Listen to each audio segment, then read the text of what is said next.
Berthiaume, the Canadian press published Wednesday, January 10, 2018, 5:04 p.m. Eastern Standard Time. Last updated Wednesday, January 10, 2018, 5:43 p.m. Eastern Standard Time. Ottawa, China has taken aim at an international summit on North Korea in Vancouver next week, saying the event, co-hosted by Canada and the United States, is likely to do more harm than good.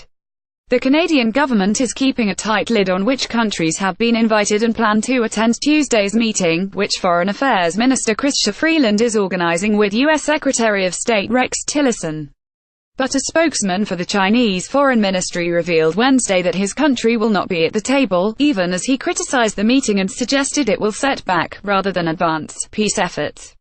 It will only create divisions within the international community and harm joint efforts to appropriately resolve the Korean Peninsula nuclear issue, spokesman Lu Kang was quoted as telling reporters in Beijing.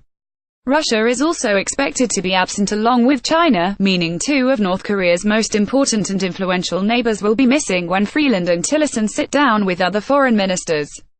A Japanese foreign ministry official, meanwhile, was quoted by Bloomberg News on Wednesday raising questions about the involvement of countries such as Colombia and Greece, which are peripheral to the North Korea crisis.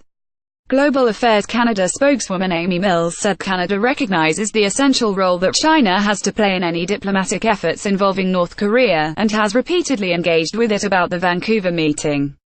But Mills would not say whether China had been invited to the Vancouver meeting and declined to provide a list of countries that had received invitations, saying a list of participating states will be released in due time.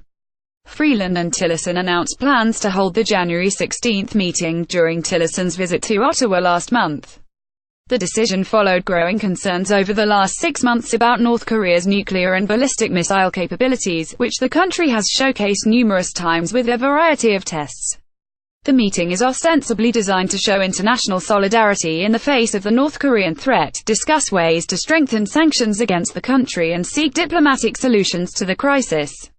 Yet without Russia and China, both of which have been involved in the so-called six-party talks aimed at finding a peaceful resolution to North Korea's nuclear program, it's unclear what the Vancouver meeting can really achieve.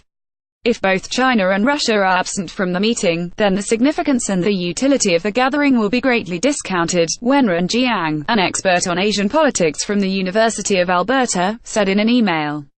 It is simply not possible to have meaningful outcome without China and/or Russia at the table when it comes to dealing with crisis on the Korean Peninsula.